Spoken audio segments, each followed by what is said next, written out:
যে বিজনেসম্যান আমার সিঙ্গাপুরে বিজনেস করতে পারবে 0% ট্যাক্স দিয়ে, সেই বিজনেসম্যান 56.5% ট্যাক্স দিয়ে সেই বাংলাদেশে বিজনেস করতে আসবে না। মাননীয় স্পিকার, আপনি একই সাথে বলছেন আপনি মাছ মুচমুচে করে ভাজবেন, আবার একই সাথে বলছেন আপনি তেলটা কম দিবেন। এই যে স্ববিরোধী অবস্থানটা, এটা আমাদের সাধারণ মানুষের কাছে এটা স্পষ্ট হতে হবে। কিছুক্ষণ আগে একজন বলে গেলেন, একজন মাননীয় সংসদ সদস্য, যে আমাদের দেশের ইনভেস্টমেন্ট ফ্রেন্ডলি একটা এনভায়রনমেন্ট ক্রিয়েট করা হয়েছে। মাননীয় স্পিকার, 100 টাকার যদি আমি বাংলাদেশে ব্যবসা করি, আমাকে কর্পোরেট ট্যাক্স দিতে হয় 27.5%। অর্থাৎ আমি সেখানে 100 টাকার মধ্যে আমার পকেটে থাকে আর 72.50 টাকা, 72.5 টাকা। এই 72.5 টাকার মধ্যে আমার ডিভিডেন্ড ট্যাক্স 4.5 আমাকে দিতে হয় মাননীয় স্পিকার 40%। অর্থাৎ আমার পকেটে তখন থাকে 43.5 টাকা। এই 43.5 টাকা আমি 100 টাকা ইনকাম করি, আমার সর্বসাকুল্যে আমার ট্যাক্স চলে যায় 56.5%।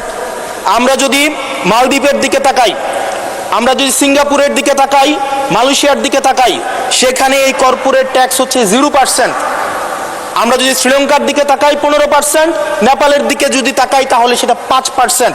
শুধু সরকারের সমালোচনার খাতিরে না, আমরা নির্মোহভাবে কনস্ট্রাকটিভ ক্রিটিসিজমের জায়গা থেকে আমরা বলছি এই 56.5% কর্পোরেট ট্যাক্স এবং ডিভিডেন্ড ট্যাক্স বিদ্যমান রেখে এটা ডোমেস্টিক ইনভেস্টমেন্টকেও প্রমোট করবে না এবং ফরেন ইনভেস্টমেন্টকেও প্রমোট করবে না।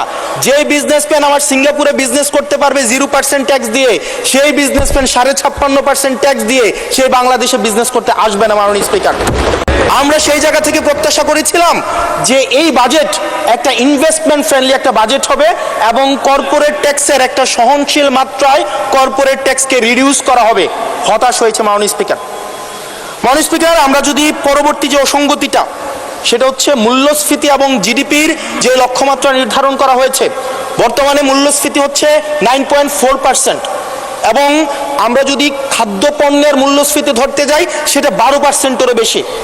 এখন এই বাজেটে নির্ধারণ করা হয়েছে মূল্যস্ফীতি সেটা আমাদের 7.5%-ই রিডিউস করা হবে।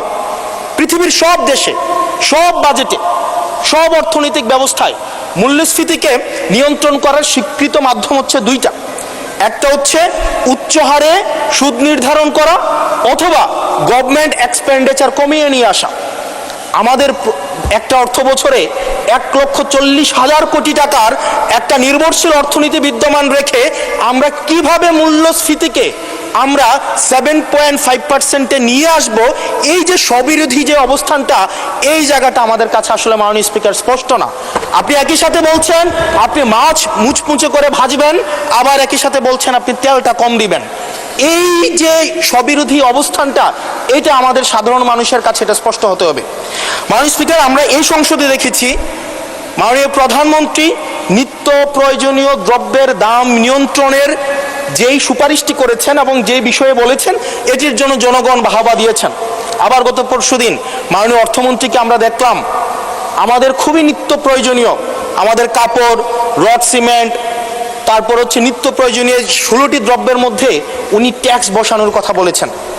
এখন মাননীয় স্পিকার, প্রশ্নটি হচ্ছে এই নিত্য প্রয়োজনীয় দ্রব্যটিতে যখন ট্যাক্স বসাবে, দিন শেষে বিক্রেতা কিন্তু এই ট্যাক্সের বোঝাটি আমাদের তৃণমূলের যে ক্রেতারা থাকবেন এই ক্রেতাদের থেকেই কিন্তু এই ট্যাক্সটি মাননীয় স্পিকার যাবে।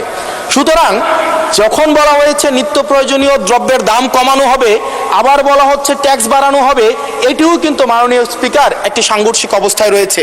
সুতরাং যদিও বলা হয়েছে নিত্য প্রয়োজনীয় দ্রব্যের দাম কমাবে, সেই জায়গায় নিত্য প্রয়োজনীয় দ্রব্যের দাম দিন শেষে কমবে না, কারণ এই ট্যাক্সের বোঝাটি দিন শেষে আমার আপনার মতো সাধারণ মানুষের উপরে চেপে বসবে। দিন শেষে এই জায়গাটি হচ্ছে মাননীয় স্পিকার প্রশ্নবিদ্ধ। আলোচনা অংশগ্রহণ করবেন মার্জিয়া বেগম। মার্জিয়া বেগম, আপনার সময় 5 মিনিট। ধন্যবাদ। ধন্যবাদ মাননীয় স্পিকার। আসসালামু আলাইকুম। আপনাকে ধন্যবাদ আমাকে বক্তব্য দেওয়ার সুযোগ দেওয়ার জন্য।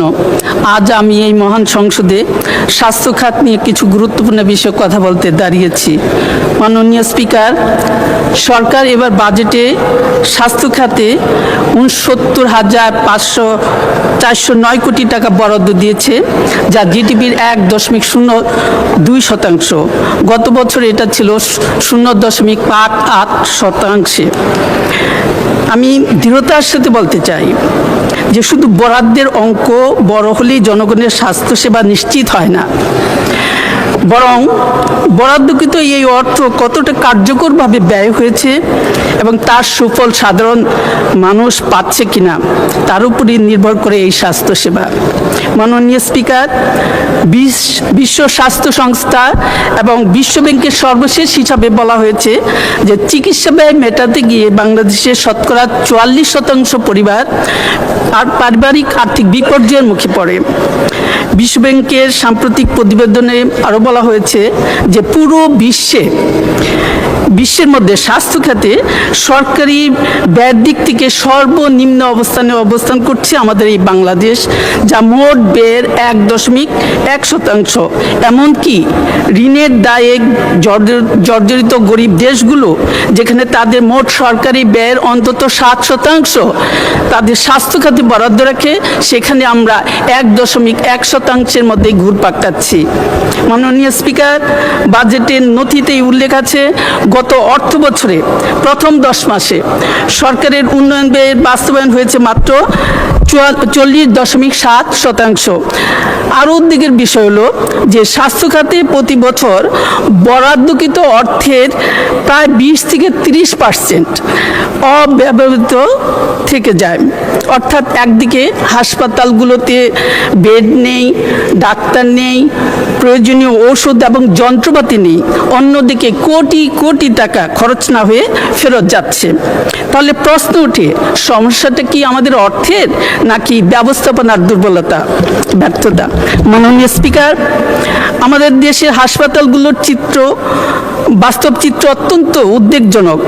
অনেক জেলা হাসপাতাল আছে যেখানে সিটি স্ক্যান, এমআরআই সুবিধা নেই, আইসিইউ বেডের তীব্র সংকট রয়েছে, চিকিৎসক ও নার্সের পদ শূন্য পড়ে আছে, রোগীদের ঘন্টার পর ঘন্টা লাইনে দাঁড়িয়ে চিকিৎসা নিতে হয়, কোথাও কোথাও রোগীদের হাসপাতালের বারান্দায়, করিডোরে, এমনকি আপনার মেঝেতে চিকিৎসা নিতে হয়।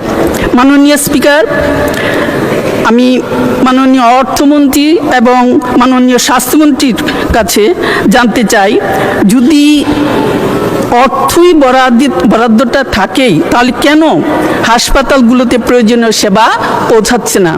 মাননীয় স্পিকার, সরকারি ব্যবস্থাপনায় প্রকল্প বাস্তবায়নের দীর্ঘসূত্রিতা, সিদ্ধান্ত গ্রহণে বিলম্ব, দক্ষ জনবলের অভাব এবং অডিট ভীতির সংস্কৃতি স্বাস্থ্যখাতের উন্নয়নের পথে বড় বাধা হয়ে দাঁড়িয়েছে। মাননীয় স্পিকার, আর স্বাস্থ্যখাতের সবচেয়ে বড় সংকট হলো শুধু অর্থের নয়, সংকট দক্ষতা ও সুশাসনের।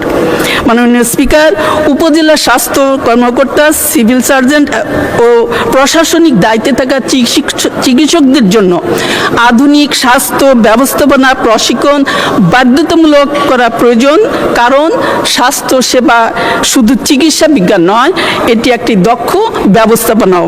মাননীয় স্পিকার, সরকার 1 লক্ষ স্বাস্থ্যকর্মী এবং 5,000 নতুন চিকিৎসক নিয়োগের যে ঘোষণা দিয়েছে, আমরা চাই এ নিয়োগ দ্রুত, স্বচ্ছ এবং দুর্নীতিমুক্তভাবে সম্পন্ন হোক এবং প্রান্তিক এলাকাগুলো অগ্রাধিকার পাক। মাননীয় স্পিকার, আমি বিশেষভাবে স্বাস্থ্য খাতে পাবলিক প্রাইভেট পার্টনারশিপ অর্থাৎ পিপিপি মডেলের মাধ্যমে বেসরকারি হাসপাতাল থেকে সেবা ক্রয়ের বিষয়ে সতর্ক করতে চাই। মাননীয় স্পিকার, যথাযথ নিয়ন্ত্রণ জবাবদিহি ছাড়া এই ব্যবস্থা চালু হলে জনগণের অর্থ বেসরকারি খাতের মুনাফা বৃদ্ধির হাতিয়ারে পরিণত হওয়ার আশঙ্কা রয়েছে। তাই জনগণের অর্থ ব্যয়ের ক্ষেত্রে কঠোর নজরদারি ও স্বচ্ছতা নিশ্চিত করতে হবে। মাননীয় স্পিকার, আপনার কাছে সময় বৃদ্ধি প্রার্থনা করছি। আমাদের দেশের মানুষ এখনও চিকিৎসা ব্যয়ের বড় অংশ নিজের পকেট থেকে ব্যয় করতে বাধ্য। অনেক পরিবার চিকিৎসা করাতে গিয়ে দরিদ্র হয়ে পড়ে। অসুস্থতা যেন কোনো পরিবারের জন্য অর্থনৈতিক বিপর্যয়ের কারণ না। 2 মিনিট সময় বাড়ানো হলো। শুকরিয়া। সেই লক্ষ্যে স্বাস্থ্য খাতকে আরও শক্তিশালী করতে হবে।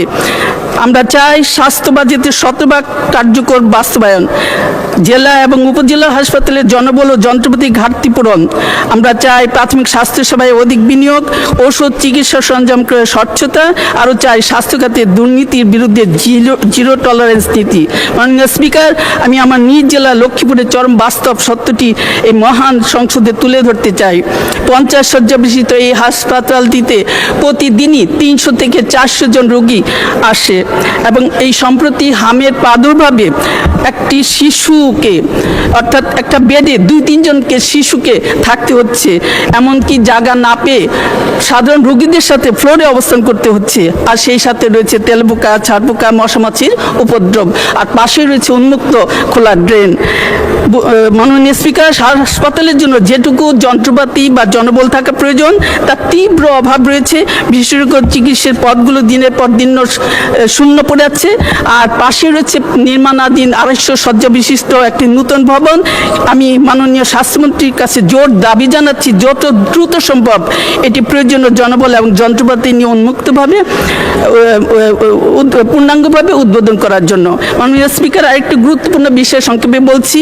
আমাদের তরুণ প্রজন্মের কর্মসংস্থান এবং দেশের সফটওয়্যার ও তথ্য প্রযুক্তি খাতের কাঙ্ক্ষিত বিকাশের স্বার্থে আইসিটি খাতের কর অব্যাহতি সুবিধাটি অব্যাহত রাখা একান্ত প্রয়োজন। দেশীয় শিল্পের প্রচার এবং নতুন উদ্যোক্তা তৈরিতে এই বাজেটকে আরও বেশি ব্যবসা বান্ধব ও বিনিয়োগের সহায়ক হিসাবে গড়ে তোলার জন্য আমি জোর দাবি জানাচ্ছি। মাননীয় স্পিকার,